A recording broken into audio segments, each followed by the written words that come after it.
Cathy Engelbert is in serious hot water. The woman once hailed as the savior of the WNBA, the steady hand who promised to transform women's basketball into a billion-dollar powerhouse, is now at the center of one of the biggest scandals the league has ever faced. What started as quiet rumors has exploded into a full-blown crisis that could cost her everything: her credibility, her position, and perhaps even the league's integrity itself. Reports have surfaced revealing that Engelbert secretly sold a massive percentage of the WNBA, and possibly tied the deal directly to collective bargaining negotiations, without fully disclosing where the money actually went. The fallout has been brutal. Fans feel misled, players feel betrayed, and ownership groups are now quietly questioning whether Engelbert's leadership has become a liability instead of an asset. For years, she branded herself as the leader who would finally elevate women's basketball into mainstream prominence. But now, that dream has turned into a credibility crisis that has shaken the foundation of the entire sport. It all began in 2022. On paper, it looked like a milestone moment, a $75 million capital raise, meant to fund expansion, improve player salaries, and modernize the league's infrastructure. Engelbert called it a transformational investment. But buried inside that victory was a dangerous detail. The deal sold off a 16% stake in the WNBA, placing the league's total valuation at just $468 million. A number experts now say dramatically undervalued the brand. For context, smaller startups like Unrivaled, with a fraction of the audience, were valued at nearly $340 million. The math didn't add up. Why would Engelbert sell such a large portion of the league for so little? The question echoed through sports media, fan forums, and player group chats. The answer, according to insiders, was control.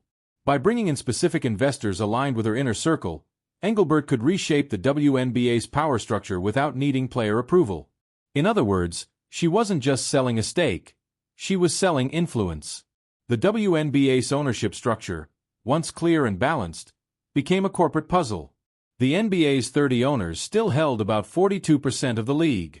Individual WNBA team owners controlled another 42%. And that final 16%, the one Engelbert sold, now belonged to a mysterious group of private investors tied to venture firms and NBA-connected executives. That seemingly small number carried enormous weight.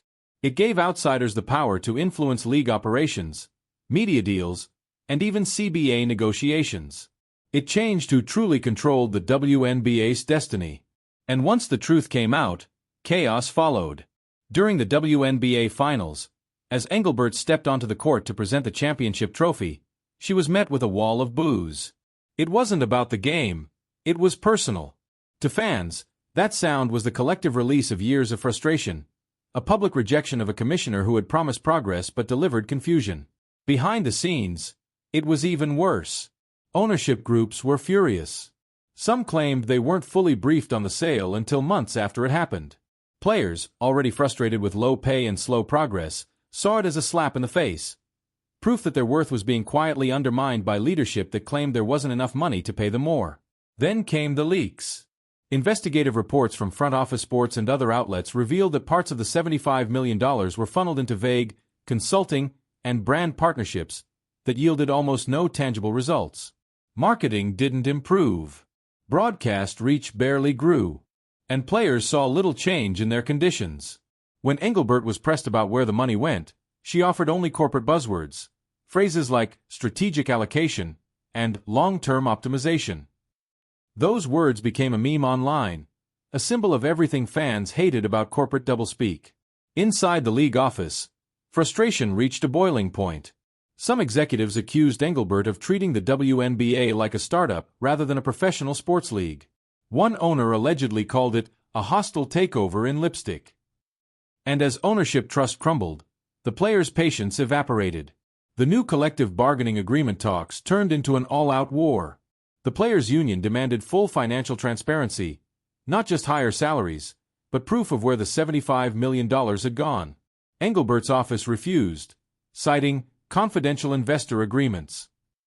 That phrase alone became the spark that lit the fire. Social media erupted. Hashtags like #WhereThe75Go and #Fairball trended for weeks. Star players began openly criticizing league management. Behind the scenes, players discussed strikes, walkouts, and even forming their own league if transparency wasn't restored. It wasn't just about money anymore, it was about trust. And when the numbers for the proposed new CBA leaked, things went from bad to catastrophic. The supermax salary was reportedly set around $850,000, with a minimum near $300,000. To casual observers, that sounded like progress. But for players who had seen the league sell expansion slots for $250 million and bring in outside investors, it was insulting. They wanted to know, how could a league valued at $500 million still claim it couldn't afford to pay its stars seven figures? The anger reached a breaking point when Engelbert appeared at the WNBA Finals to deliver her speech. As the boos drowned her out, cameras caught players exchanging tense glances, silent but unmistakable. This wasn't the celebration of a champion league. It was the collapse of one. Online, fans began posting comparisons between the WNBA and the rising Unrivaled League, co-founded by Nafisa Collier and Brianna Stewart. Unrivaled's promise of transparency and player control struck a chord with disillusioned WNBA athletes. It treated players like partners, not employees. And as sponsorships poured in, some analysts predicted Unrivaled could soon rival half the WNBA's total valuation. That was the final warning shot. The very thing Engelbert had promised to prevent, losing top talent and investor confidence, was now happening in real time. By the time the season ended, reports surfaced that several WNBA players were already in talks to join Unrivaled. Sponsors, fearing the backlash, began quietly reconsidering their deals with the WNBA. And at NBA headquarters, patience had officially run out. Adam Silver, the NBA Commissioner, and one of Engelbert's strongest allies, had defended her for years. But the negative headlines, the financial confusion, and the public revolt had become too much to ignore.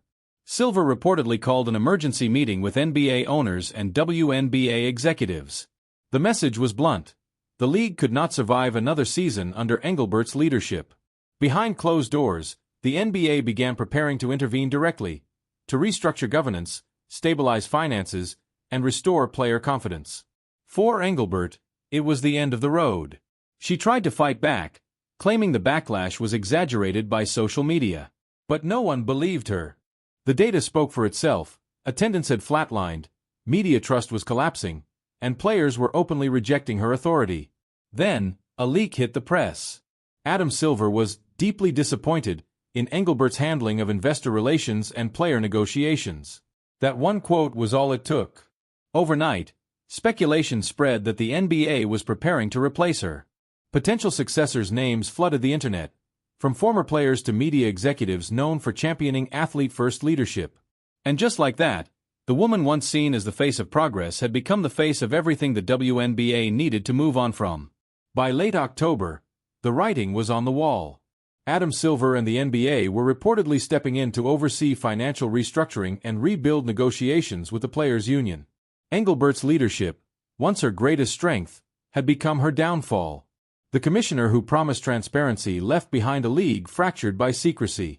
The deal that was supposed to build the WNBA's future instead revealed how fragile it really was.